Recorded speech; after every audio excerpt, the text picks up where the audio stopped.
നമ്മുടെ പഴയ എക്സൈസ് മന്ത്രിക്ക് ഇന്നലെ ഒരു വെളിപാടുണ്ടായി. നിയമസഭയിലാണ് തനിക്ക് ലഭിച്ച പുതിയ വെളിപാടിനെ കുറിച്ച് അദ്ദേഹം പറഞ്ഞത്. ഇതായിരുന്നു അദ്ദേഹത്തിന് ലഭിച്ച പുതിയ വെളിപാട്.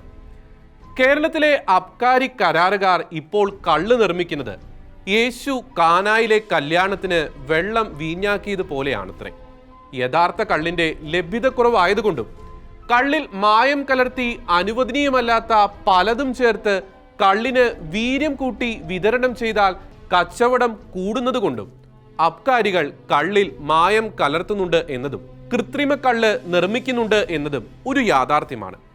അതിനെയാണ് യേശു ചെയ്ത ആദ്യത്തെ അത്ഭുതത്തോട് മുൻ മന്ത്രി ബാബു ഉപമിച്ചത്.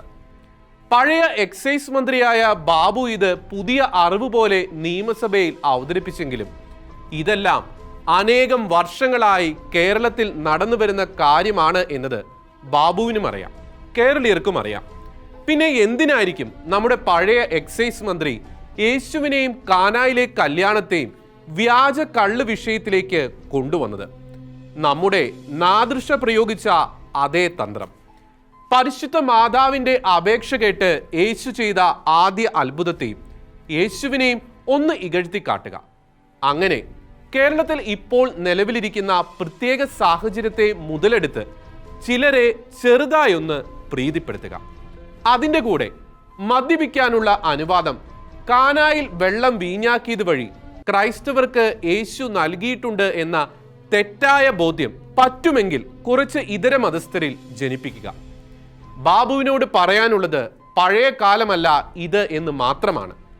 നിങ്ങൾ നടത്തുന്ന പ്രസ്താവനകളുടെയും നിങ്ങൾ എടുക്കുന്ന നിലപാടുകളുടെയും പിന്നിലുള്ള ചേതോവികാരത്തെക്കുറിച്ച് ക്രൈസ്തവ സമൂഹം ഇന്ന് ബോധവാന്മാരാണ്. പിന്നെ ബാബു എന്ന സംയുക്ത വ്യക്തിത്വം 2011-2016 കാലഘട്ടത്തിൽ ചെയ്തു കൂട്ടിയ കാര്യങ്ങൾ പറഞ്ഞ് സമയം കളയുന്നില്ല. അതല്ലല്ലോ നമ്മുടെ വിഷയം. മുൻമന്ത്രി ബാബുവിനെ ഓർമ്മിപ്പിക്കാനുള്ളത് ഇത്രമാത്രം: ക്രൈസ്തവർ പഴയ ക്രൈസ്തവരല്ല.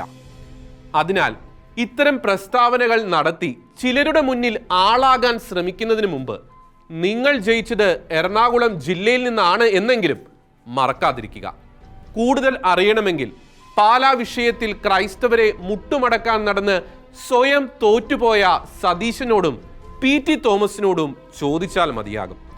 പഴയതുപോലെ ക്രൈസ്തവ സമൂഹം അവരുടെ പിന്തുണ ഏതെങ്കിലും ഒരു രാഷ്ട്രീയ പാർട്ടിക്ക് ബ്ലാങ്ക് ചെക്കായി അടിമ വെക്കുക എന്ന രീതി നിർത്തിയെന്ന് തിരിച്ചറിഞ്ഞ് പ്രവർത്തിക്കുവാനുള്ള വിവേകം ബാബുവിനെ പോലെ സീനിയർ കോൺഗ്രസ് നേതാക്കൾ ഇനിയെങ്കിലും കാണിച്ചു തുടങ്ങിയാൽ അവർക്കും ആ പാർട്ടിക്കും നല്ലത്.